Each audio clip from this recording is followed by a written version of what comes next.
They didn't knock. The door just opened, and they came through it together, two of them identical, moving in the particular synchronized way of people who have spent their entire lives as each other's only constant.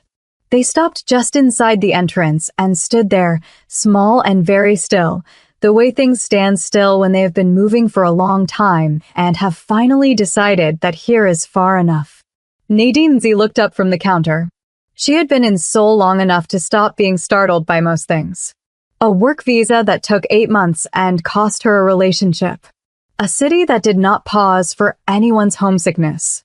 An old man who was not her grandfather, but who had given her a job and a counter stool and a bowl of soup every morning without being asked, without making a production of it, without needing a single thing back. She had seen a lot come through that door. She had never seen anything quite like this. They were maybe 7 years old. Identical down to the last detail. The same dark school uniforms, the same white shirts, the same careful posture, the same backpacks worn with the straps held just so. But it was their faces that stopped her. Not scared. Not lost. Serious. The particular seriousness of children who have learned to read a room before deciding whether to enter it. They were reading hers now, both of them at the same moment, the same dark eyes doing the same quiet inventory. Nadine set down her cloth.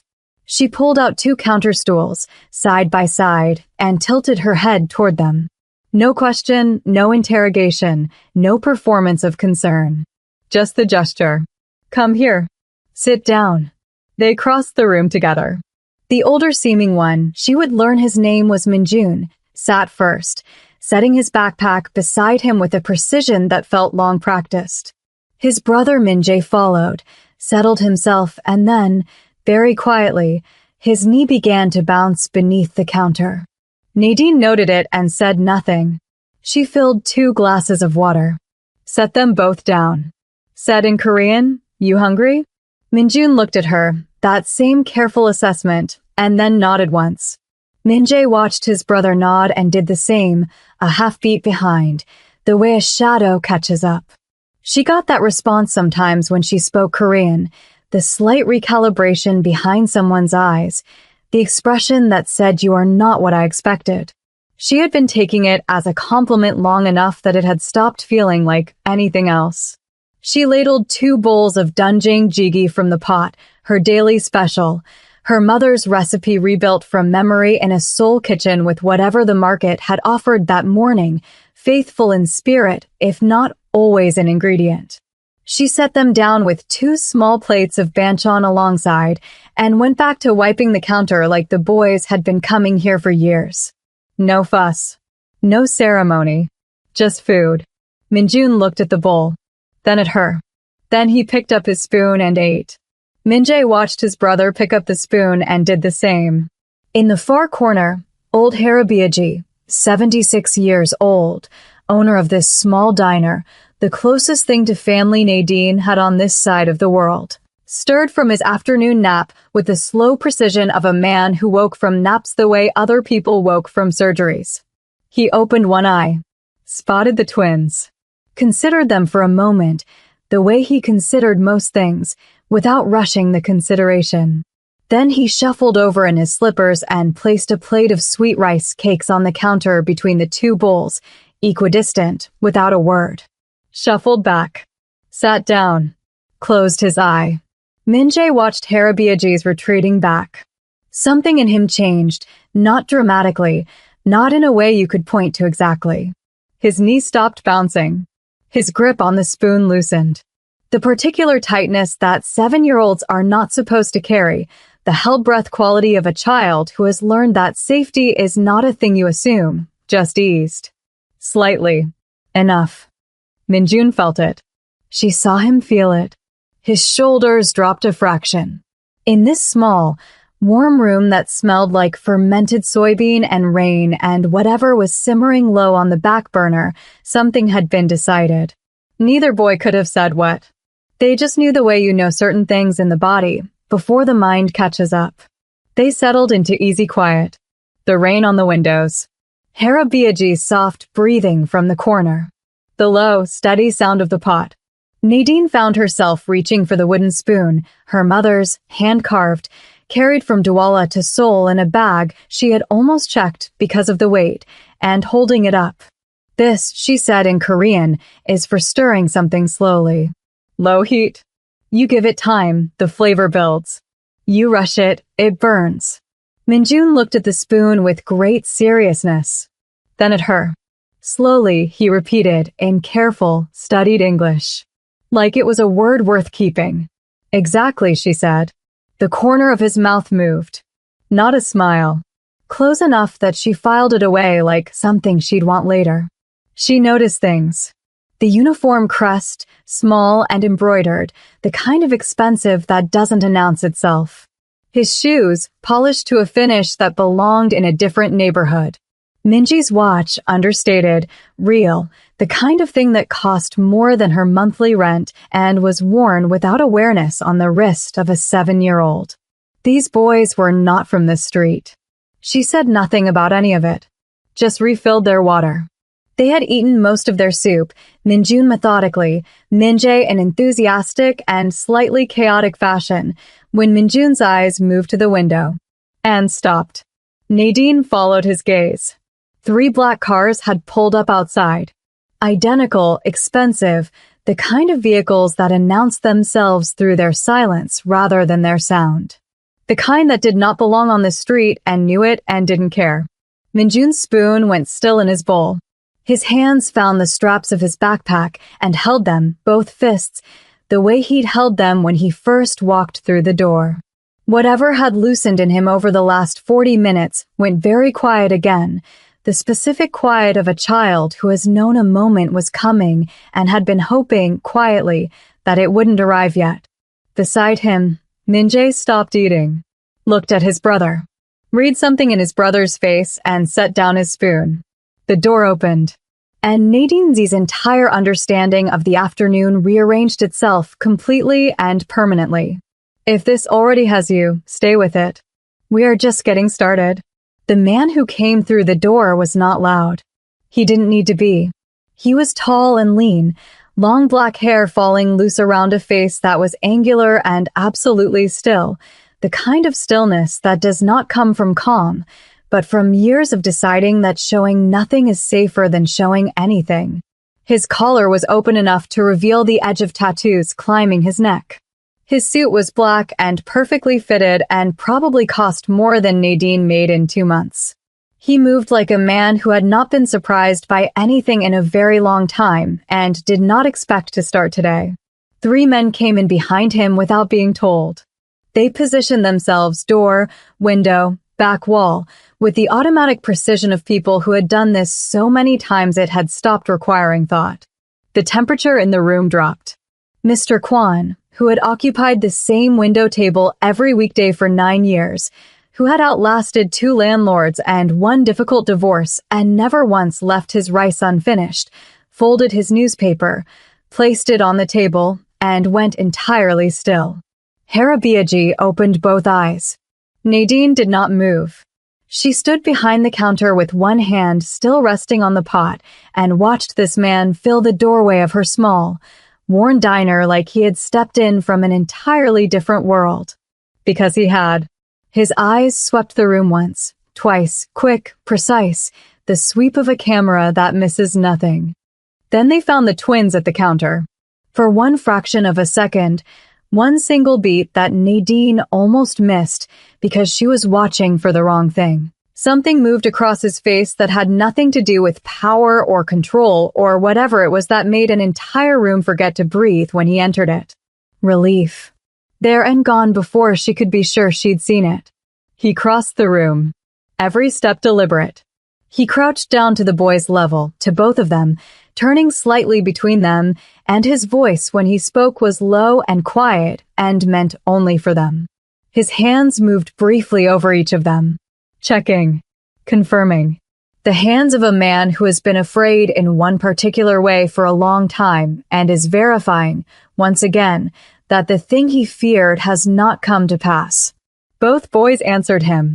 Minjun in short, careful sentences. Minjae in shorter ones, watching his father's face. Then Minjun turned and pointed directly at Nadine. The man straightened, turned, looked at her.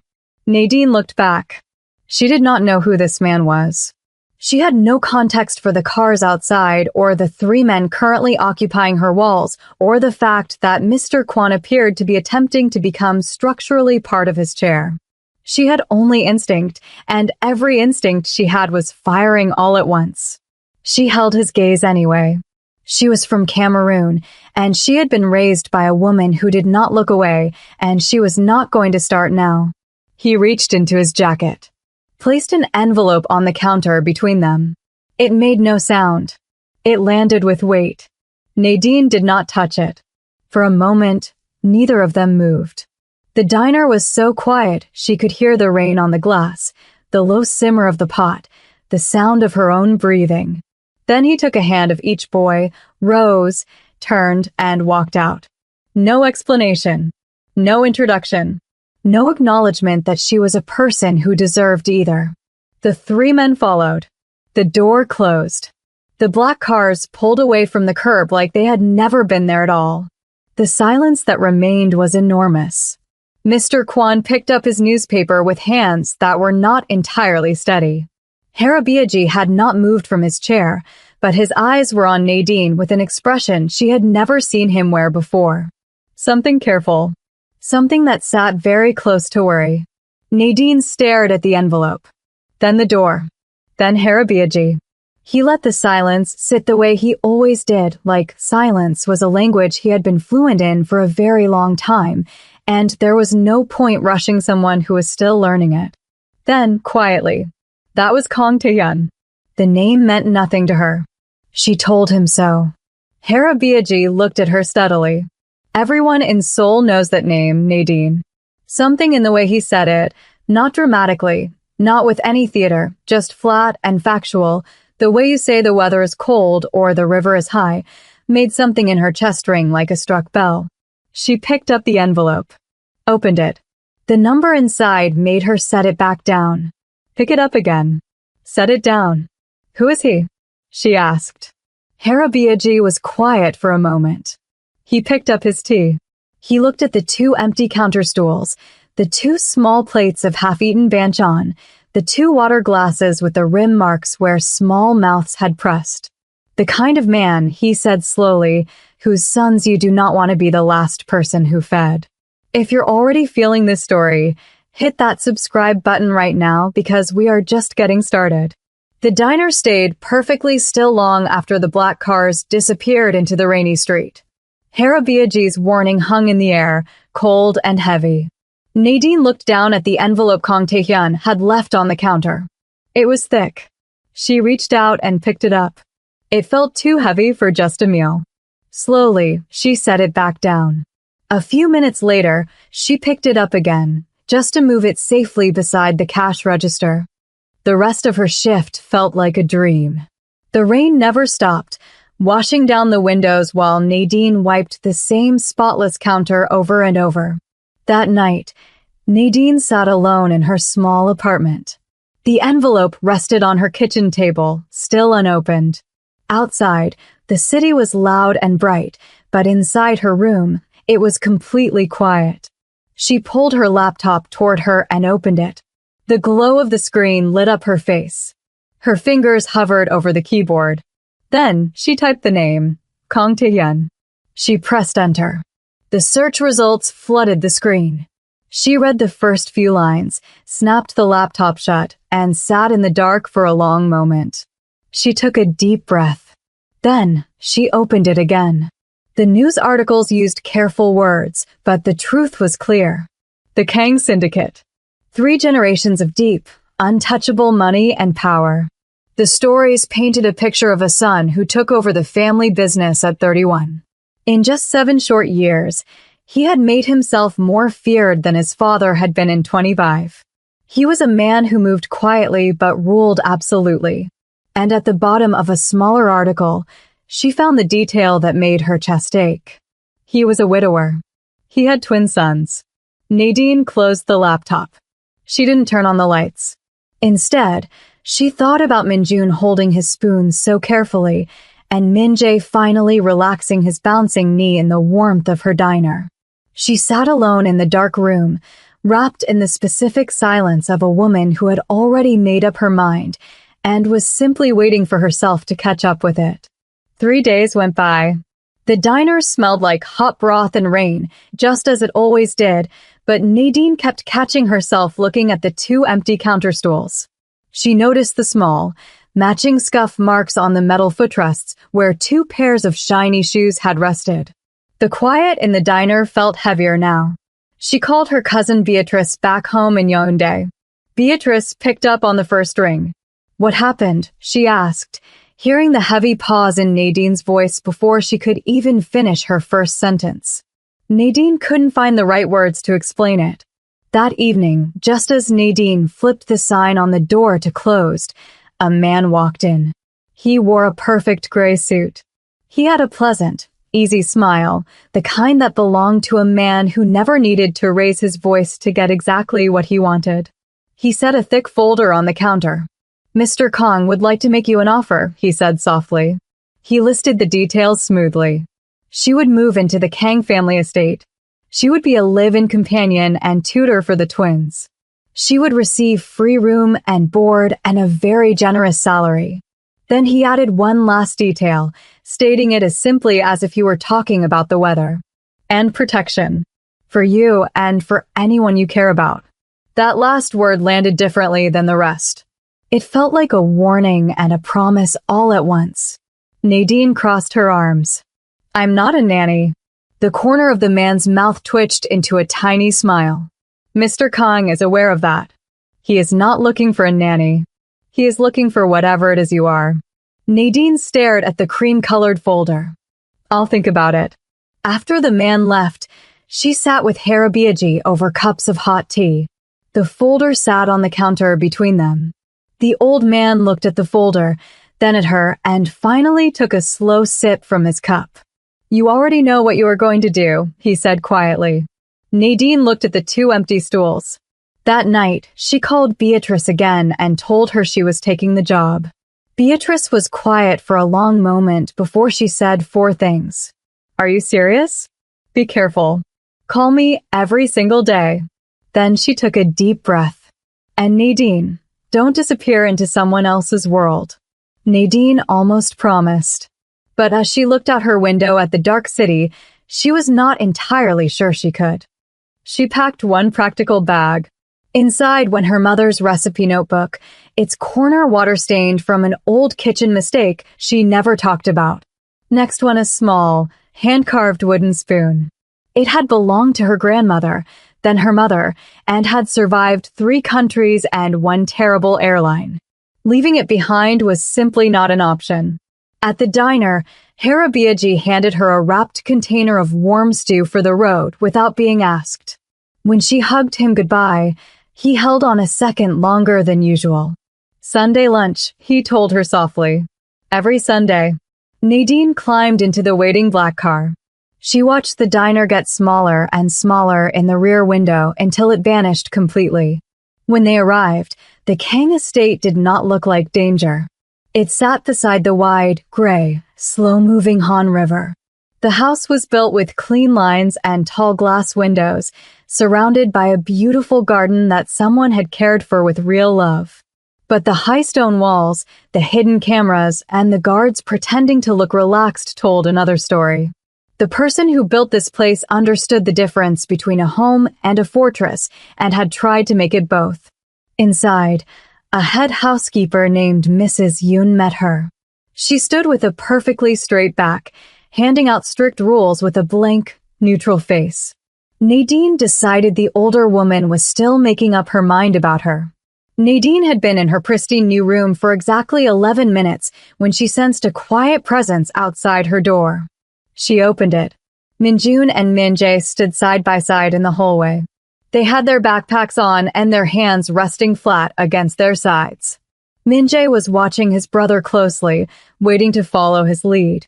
Minjun looked up, his face very serious.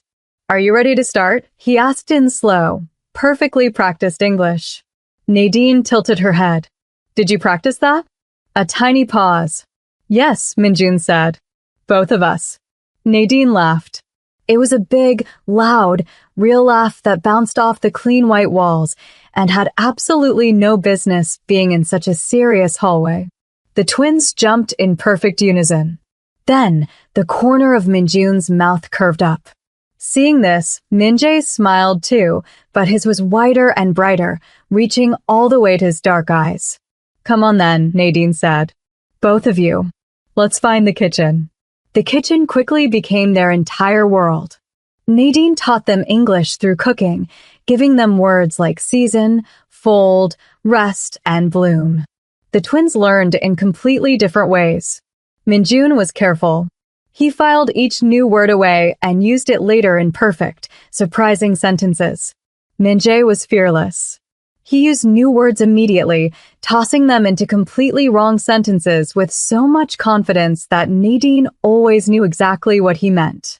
Every morning, she found 2 drawings slipped under her bedroom door. Minjun drew like an architect. He sketched the kitchen from above, placing every jar perfectly and carefully outlining Nadine's hands on a pot. Minji's art was a colorful, happy mess of giant heads and wide arms.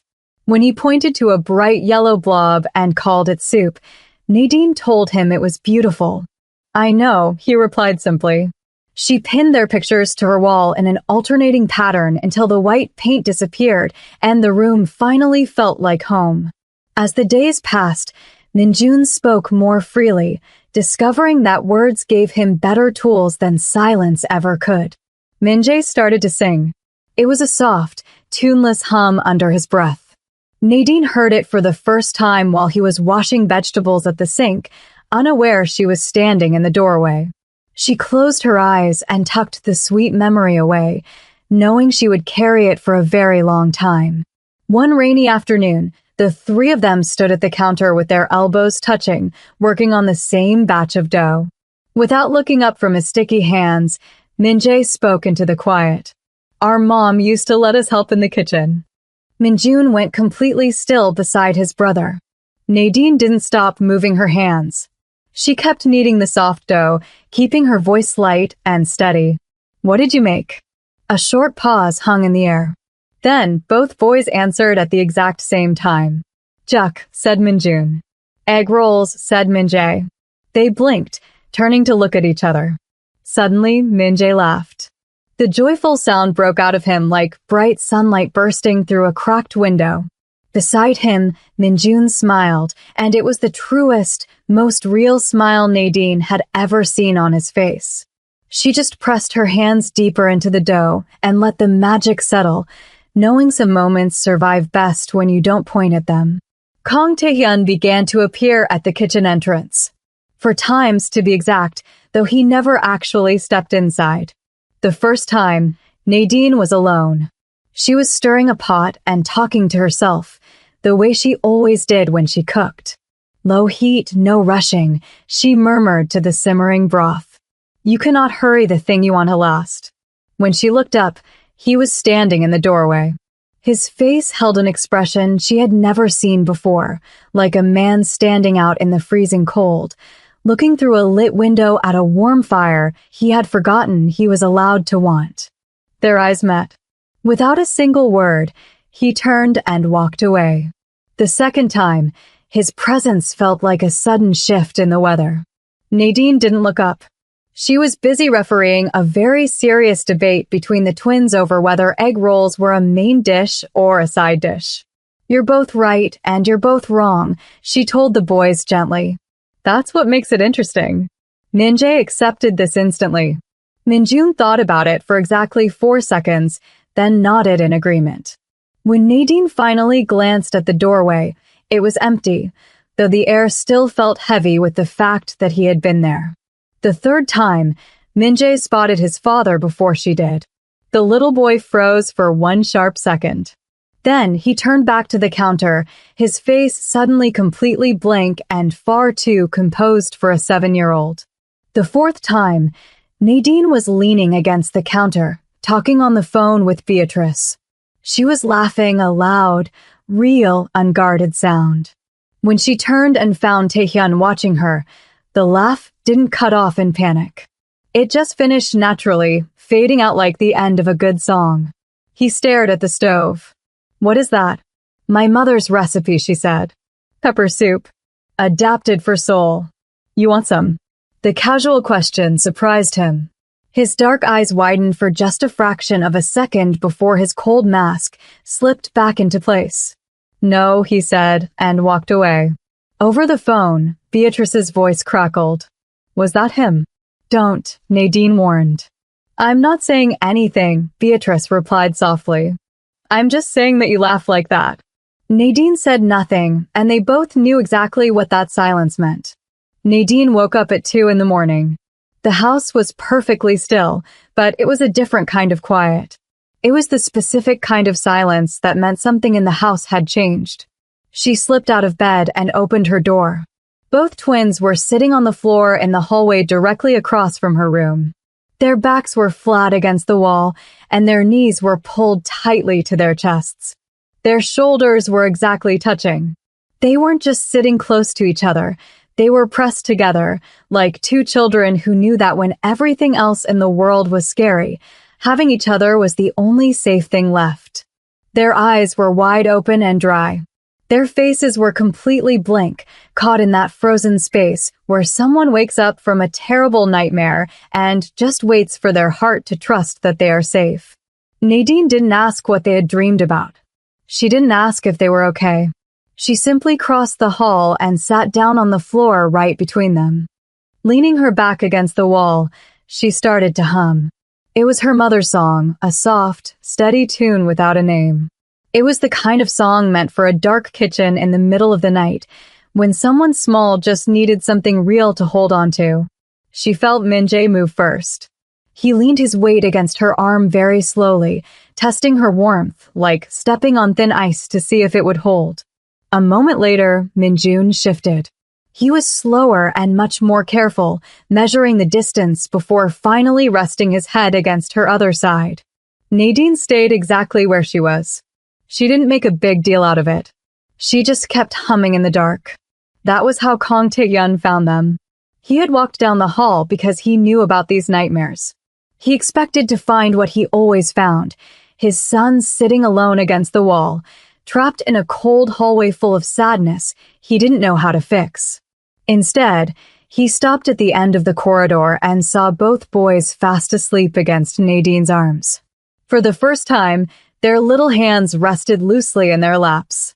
Nadine's soft humming floated through the dim light. Tae-hyun stood there for a long time. His face was not cold or powerful. He didn't look like a boss who made entire rooms freeze in fear. He just looked like a tired, grieving father.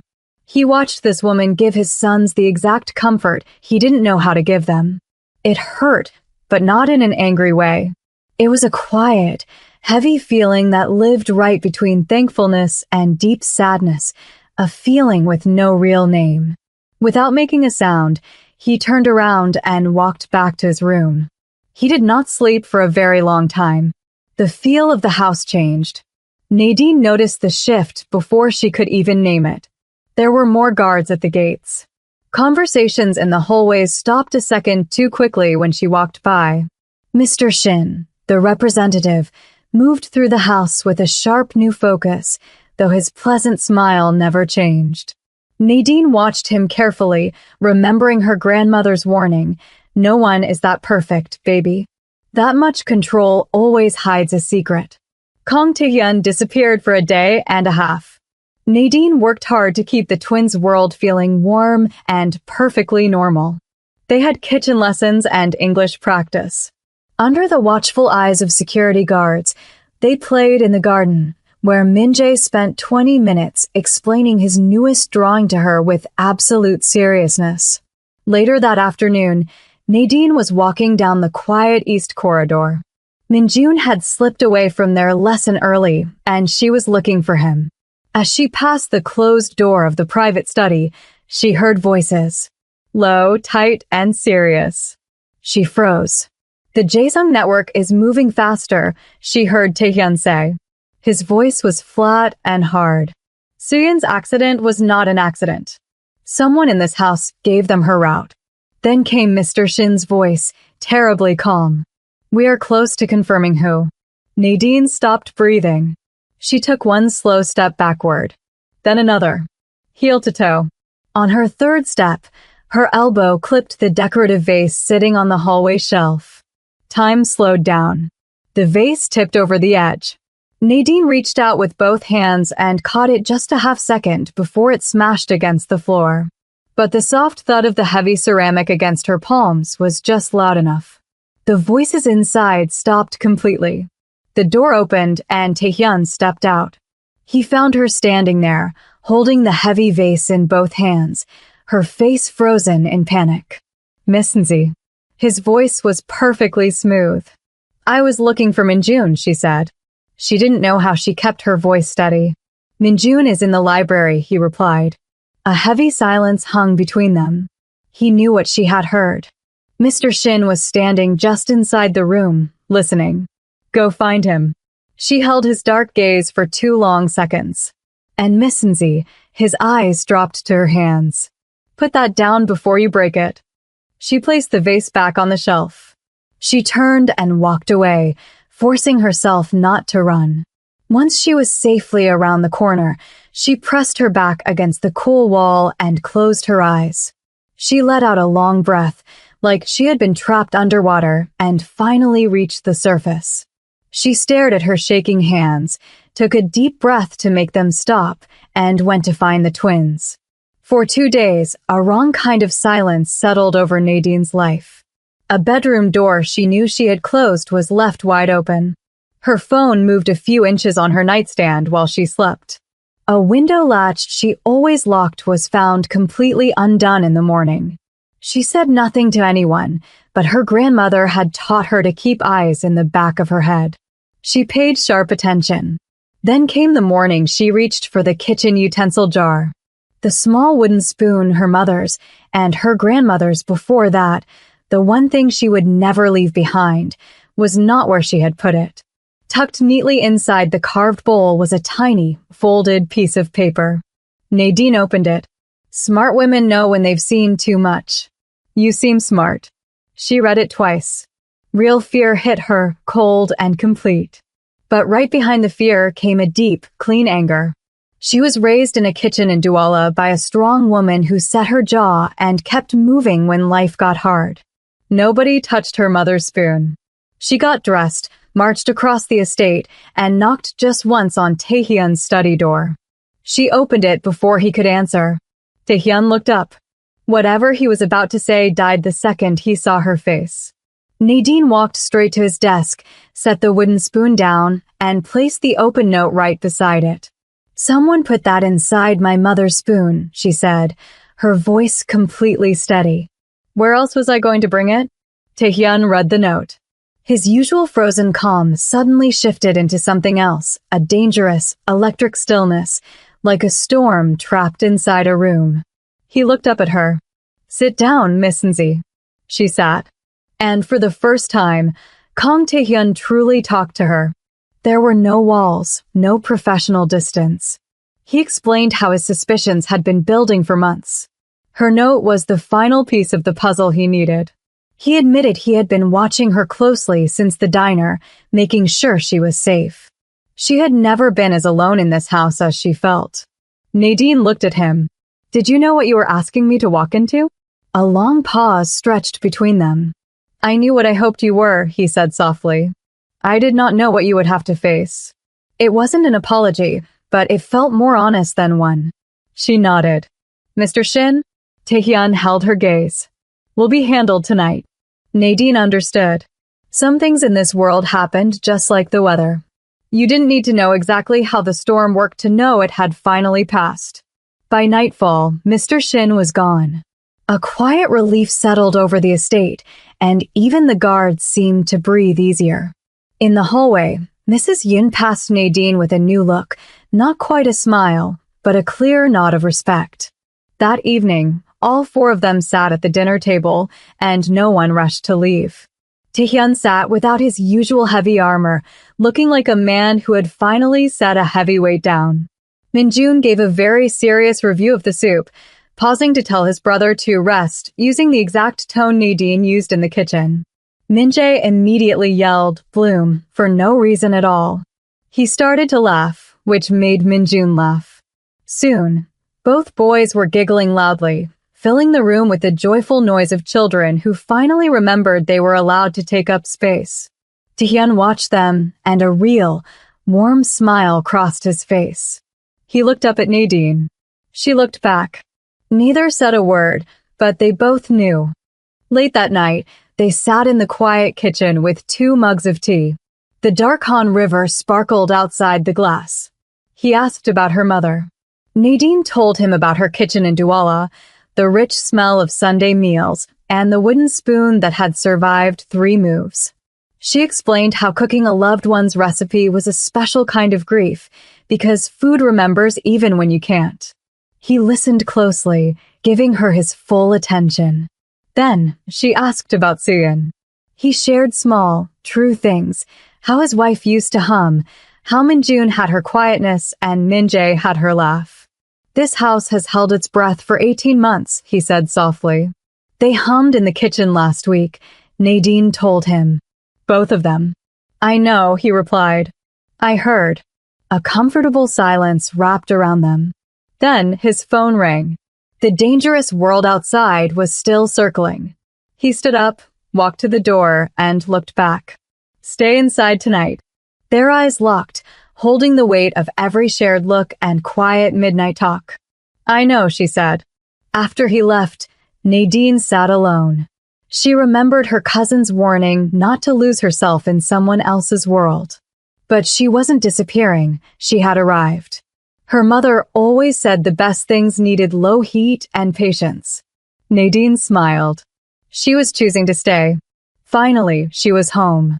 And that's a wrap on today's story. If this one pulled out something in your chest, then let us know in the comments. Tell us your favorite moment and where you're watching from. And if you're new here, welcome. Subscribe so you never miss a story. Like this video so more people find it. We'll see you in the next one. Please support by subscribing and commenting what you enjoyed about the story and where you're watching from.